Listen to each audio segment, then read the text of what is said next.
The important aspect now is, and now I'm going to introduce Snitch.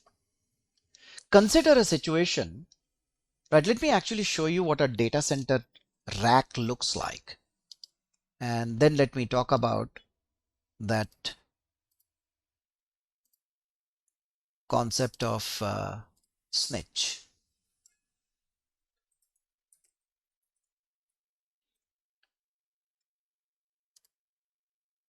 This is what a rack looks like. You can see it's like a physical, you know, grid or a stack of machines. And each of these racks basically has its own networking, has its own power supply. Essentially, it's like a unit of redundancy that a data center has. There are two ways in which you can deploy your Cassandra cluster.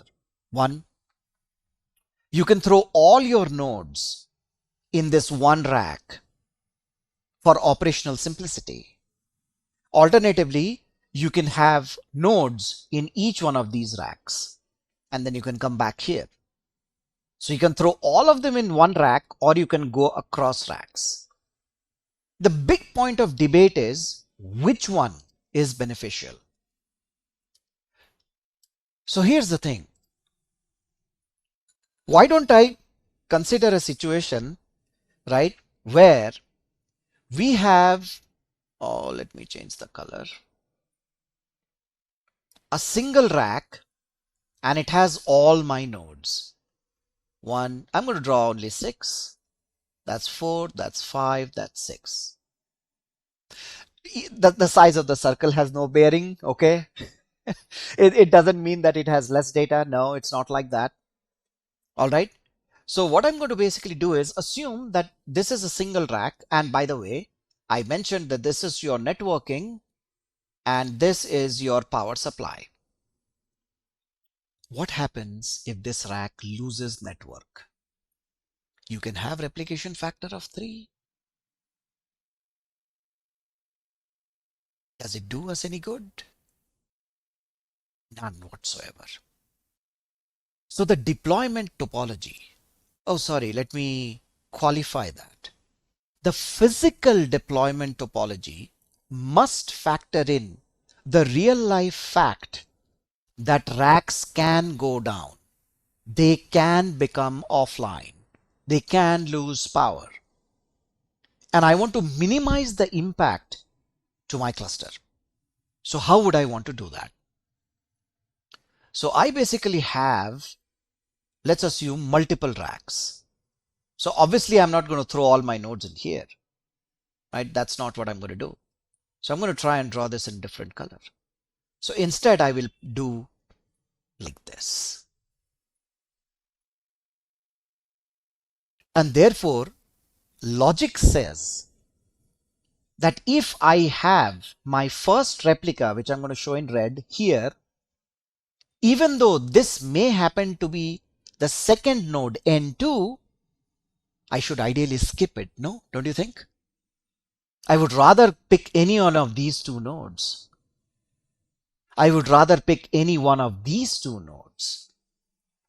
Logical?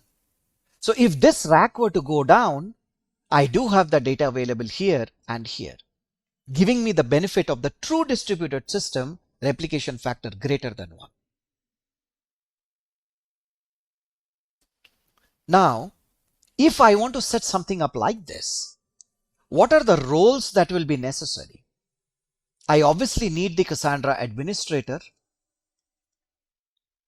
Going by this picture, I need to figure out, oh yeah, that means the network administrator or the data center operator also needs to be on the same boat. Why don't I also include the developer as well?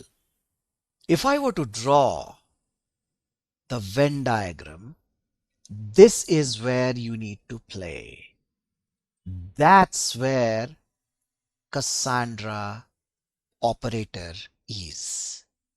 If you want to get really good at Cassandra, you have to be at this intersection point.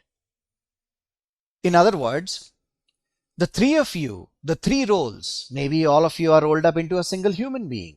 These days, that's what the expectation is from the industry, isn't it? Anyway, let's not digress.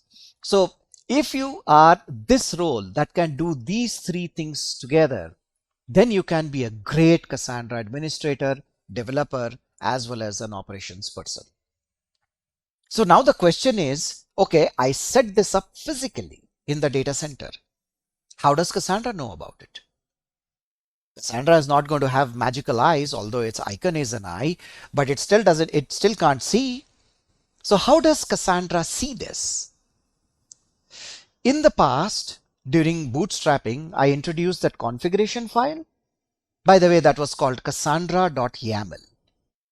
This is a new configuration file called cassandra-ragdc.properties. In there, you specify, hey, node N1, you are in data center 1. This is RACK1, that's RACK2, that's RACK, 3. Data center 1, rack 1, that's node N1, that's where you belong.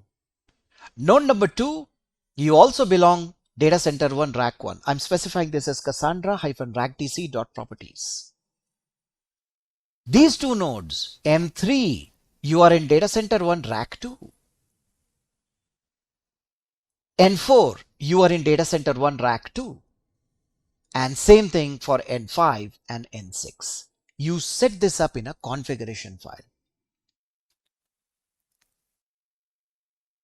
Microsoft's one of the greatest gifts to the world is Control C and Control V. Ain't it? You can arguably say that. Right? Without Control C and Control V, development as we see it, as we know today, would cease to exist. Okay. Anyway, so what can happen? There can be a copy-paste error. So you could have a situation where N4 is physically in rack 2, but because of copy-paste error, I may have said, well, it's in rack 1. Whose problem is that? Do you think Cassandra will be smart enough to understand that? Not at all. So in that case, your topology will look like N1, N2, N3 are in rack 1, N4 is in rack 2, N5 and N6 is in rack 3. That's how Cassandra sees it, which is different than the physical topology. That's a dangerous thing. Naturally, because Cassandra will say, oh, okay, N1, N2 and N3 are in the same rack, so guess what? I'm not going to throw my replica on it.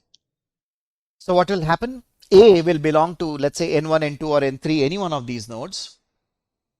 And in rack 2, everything is going to land up in N4 because Cassandra thinks N4 is the only node in rack 2. And N5 and N3 will equally, have either of those two nodes will have the data A. That's a very bad thing.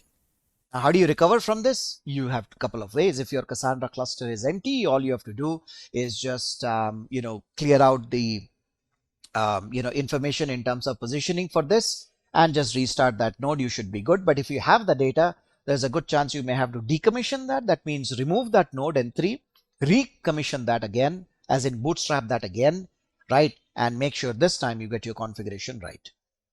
So setting up Cassandra to begin with initially, right, you really have to go through a lot of planning. Now, if you notice, I very conveniently said, okay, Cassandra will place replica A here in these two. Cassandra will place replica here, right? And Cassandra will place the data here. Now, what do you mean Cassandra will? Cassandra is a system. There's got to be some component that's going to do this. And that component is called Snitch. Snitch has the intelligence to go figure that, okay, this is the topology. So when I walk the cluster clockwise, I am going to skip the nodes that happen to be on the same rack. The Snitch has that intelligence. You set the Snitch in the property, in the configuration file, the YAML, cassandra.yaml. Now I've made several references to this, cassandra.yaml. You might be wondering, right, what does this YAML file, this magical thing, look like, right? So let me show you. First, let me show you cassandra-ragdc.properties. This is what it looks like. So straightforward. One of the things that will impress you really, really well in Cassandra is its simplicity when you talk about configurations. So you can see this DC is equal to, I can specify, let's say DC1, that's a string, it's case sensitive, and this I can say, let's say rack1 or rack-a or rack A. You can choose what you like, or you can simply say, well, R1. You could do that. That's it. So this configuration, obviously this is not a global configuration file, folks. This configuration file has to exist on every single Cassandra node along with the Cassandra runtime files. And let's take a look at what the Cassandra YAML looks like. This is what Cassandra YAML looks like. And by the way, these are placeholders that you can put in to make sure that these values can be replaced using a script. Look at this num token say, this is what I was talking about, the number of tokens that it can generate. Right? Let me show that again. It is basically these are the number of tokens. All right. So if you see, the number of tokens is this. This is the number of tokens. Actually, it should be ideally called as number of token ranges. All right. That's what this value is about. Right here, 8. And if I look for seed, look at that seed list. You can specify multiple IP addresses because it's possible the node that you've put in here, the very first IP address could be down. So if you have more than one IP addresses, that's where it can go to boot. And finally, let's take a look at Snitch.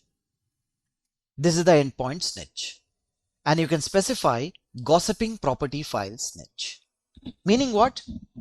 If you see this particular properties file, this belongs to a single Cassandra node. Question is, how does the other Cassandra nodes know about it? So you could potentially set the value as gossiping property file Snitch. So what will end up happening? You remember gossip? As part of the gossip payload, it's going to transmit the data center and rack information as well.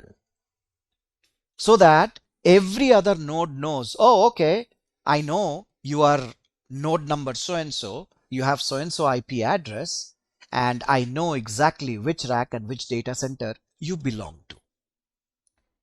So the moment you specify these values in a very simple human readable configuration file, right, you can set up the entire process of Cassandra installation where these configuration files can potentially be updated with script and you can start deploying your Cassandra node that looks like this. So that's how your partitioning works. That's how you do your replica placement. That's how the tokens are calculated. And that's exactly how, right, you build a fault tolerant Cassandra deployment topology where your nodes are sprinkled across multiple racks.